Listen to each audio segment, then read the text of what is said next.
Muraho mwese ndabasuje cyane abakunzi ba Eugenie Family. Tukaba tumaze igihe kinini twaraburanye, ntabwo naheruka gukora video nifata.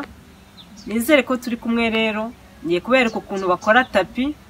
Turakomeza mereke ku buryo namwe muzayikorera.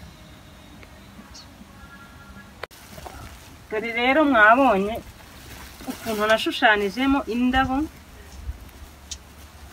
Iki ni ikibabi nakoresheje.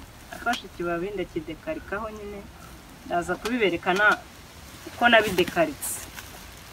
Noneho rero nkuko turiya tuntu mwatubonye dutandukanye, utuko dutandukanye uragafata. Ubu nashatse kubereka ukuntu bimeze. Ahangaha n'umweru, fata kamwe ugakomekaho gutya, bagenda ushyiraho n'utundi gutya. Noneho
dore udukoresho ngiye gukoresha.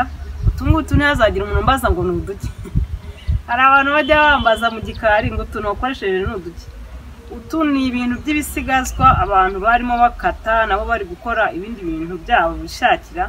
Ndadufata ndaza dushiraho papier kora, ariko ushobora gufata irate. Icy'ingenzi nicyo ushaka ko cyakorwa. Ukuvuga ngo utungutu cyo ndi butumaze ni ukugira ngo hajyaneho ku murongo. Urakafata ukagenda uzingurizaho, ukagenda uzingurizaho.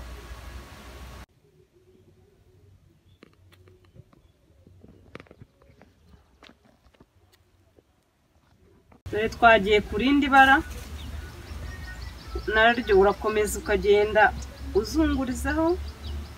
Muri kubona ukuntu kari gusa. Noneho imaze kuzungurizaho rero gutya, urakazana ukaza ukakageza hano ukakarika. Murabona utwo ndangije gukora, ntabwo natunganishije kubera yuko ntabwo turi bujye ahantu hamwe, turajya ahantu hatandukanye. Noneho rero ubwo igisigaye ni ukuza kubereka ibikoresho nkoresha. Ndazikoresha uyu mukasi, ndaje gukoreshaho n'aka ngaka ko gukeba ukuvuga ngo nimara kuzana icyo nshyiraho ndashyiraho, nimara gushyiraho ndakata gutya, nzane ngeze hano. Dore igikoresho ngiye gukoresha, umufuka usanzwe mwese murawuzi. Ukuvuga ngo umufuka ubu ni ukuvuga ngo ndawufata nkawushushanyaho ibara ryose nshaka, namara kuwushushanyaho nkatangira kuwukoresha. Dore rero mwabonye ukuntu nashushanijemo indabo. Iki ni ikibabi nakoresheje, afashe ikibabi ndakidekarikaho nyine, ndaza kubiberekana uko nabidekaritse. Noneho rero nk'uko turiya tuntu mwatubonye dutandukanye, uko dutandukanye uragafata. Ubu nashatse kubereka ukuntu bimeze. Ahangaha ni umweru, fata kamwe ugakomekaho gutya, bagenda ushyiraho n'utundi gutya. Noneho nk'uko nari maze kubibabwira rero, aka kamashini ndagafata kubera ko hano umuriro utahagera, ndagakoreshaho gatoya. Noneho ubu gutya karashyushye, ngahita nomekaho,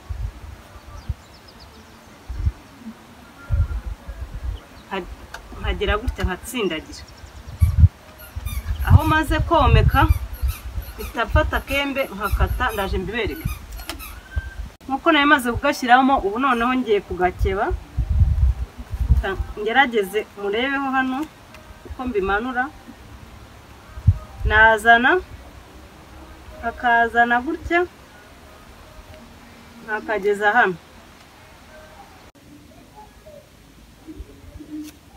Abantu bari kure batari kundeba neza, kanse nubereka murabona ko nangije kugakeba. Noneho mpita ngakuramo gutya. Aho namaze kugakura muri kubona ukuntu haba hameze. Niko rero tugenda tuzaho gutya. Ntabwo byoroshye kubera ko ameza yanjye aba ari hasi. Ndakuyita ameza nyine, gushaka ibikoresho bindi ku buryo igihe nafite n'umuntu nkamera nshobora gukora ikintu nanjye nkabasha kwikamira. Ubwo ngubwo ndacyari kubishakisha. Murabona ko karangiye, kandi nari ndimo nkora. Dore ako gusoza kugira ngo tubirebeho byose, muri kubona hano gutya. Amba nashyizeho akantu kugira ngo hakomere. Noneho nkoresha urushinge urunguru muraruzi. Noneho ngenda nduzana, nkagenda nzamuramo gutya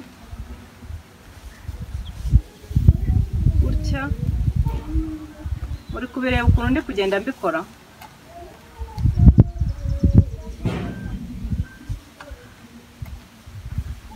Gutya akurushinge kaba kameze gutya. Ndizera ko muri kubireba gutya, kugira ngo ahangaha habe haso